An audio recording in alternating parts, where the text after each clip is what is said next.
কেন পৃথিবী থেকে সরে যাচ্ছে ইসলামের জ্ঞান? আজ এক গভীর প্রশ্ন আমাদের সামনে দাঁড়িয়ে আছে। মুসলমানের জ্ঞান বাড়ছে, কিন্তু ইসলামের জ্ঞান কেন কমে যাচ্ছে? চারিদিকে মসজিদ আছে, কোরআন আছে, ইসলামিক পরিচয় আছে, তবু চরিত্রে, আমলে ও আচরণে ইসলামের আলো কেন ক্ষীণ হয়ে যাচ্ছে? মনে হয় যেন ইসলামের জ্ঞান ধীরে ধীরে এই পৃথিবী থেকে সরে যাচ্ছে। কিন্তু সত্যি কি জ্ঞান হারিয়ে যাচ্ছে, নাকি আমরা নিজেরাই তা থেকে দূরে সরে যাচ্ছি? এই প্রশ্নের উত্তর খুঁজতেই আমাদের ইসলামের দৃষ্টিকোণ থেকে গভীরভাবে চিন্তা করতে হবে। ইসলামে ইলম শুধু তথ্য জানার নাম নয়, ইসলাম হলো এমন জ্ঞান যা মানুষের আমল ও চরিত্রকে পরিবর্তন করে। নবী করিম সাল্লাল্লাহু আলাইহি ওয়াসাল্লাম আমাদের শিখিয়েছেন, যে জ্ঞান মানুষকে আল্লাহর নিকটবর্তী করে না, সে জ্ঞানের কোনো বরকত নেই। আজ আমরা অনেক কিছু জানি, অনেক কথা বলতে পারি, কিন্তু সেই জ্ঞান আমাদের নামাজে, আমাদের সততায়, আমাদের আচরণে খুব কমই প্রতিফলিত হয়। কোরআন মুখস্থ আছে, কিন্তু কোরআনের আদব ও শিক্ষা আমাদের জীবনে অনুপস্থিত। এই কারণে ইলম থাকা সত্ত্বেও তার নূর ও প্রভাব হারিয়ে যাচ্ছে। আরেকটা বড় কারণ হলো দুনিয়ার মোহ আমাদের আখিরাতের চিন্তাকে ঢেকে ফেলেছে। আল্লাহ তাআলা কোরআনে স্পষ্টভাবে বলেছেন যে মানুষ দুনিয়ার জীবনকে বেশি ভালোবাসে, অথচ আখিরাত উত্তম ও স্থায়ী।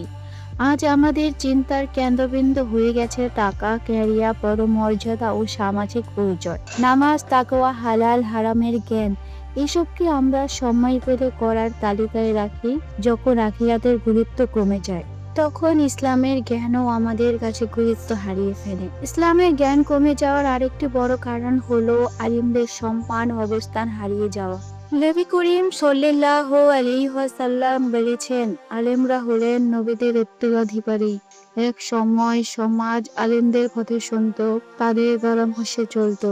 আজ আমরা দিনই জ্ঞান নিতে চাই social media, trend, short video বা নিজের পছন্দের মতামত থেকে, অথচ প্রকৃত আলেমদের ইলম ও হিকমাকে অপেক্ষা করি। যখন আলেমদের কথা গুরুত্ব পায় না, তখন ধীরে ধীরে বিশুদ্ধ ইসলামিক জ্ঞান সমাজ থেকে উঠে যেতে থাকে। এর সঙ্গে আরেকটি ভয়ঙ্কর বাস্তবতা যুক্ত হয়েছে। আমরা সন্তানকে ভালো স্কুলে ভর্তি করাতে চাই, ভালো চাকরি করাতে চাই, কিন্তু ভালো মুসলমান বানানোর চিন্তা খুব কম করি। সিরাত, আকীদা, এসবকে অনেক সময় অতিরিক্ত বা অপ্রয়োজনীয় মনে করা হয়। একটি প্রজন্ম যদি দিনের জ্ঞান ছাড়া বড় হয়, তাহলে ভবিষ্যতে ইসলামের আলো নিভে যাওয়াই স্বাভাবিক। তবে হতাশ হওয়ার কারণ নেই। নবী করিম সাল্লাল্লাহু আলাইহি ওয়াসাল্লাম আমাদের আশ্বস্ত করে বলেছেন, এই উম্মতের মধ্যে সব সময় একটি দল থাকবে যারা সত্যির উপর অবিচল থাকবে। অর্থাৎ ইসলামের জ্ঞান কখনো শেষ হবে না, হারিয়ে যাচ্ছে না আলো, বরং আমরা সেই আলোর দিক থেকে মুখ ফিরিয়ে নিচ্ছি।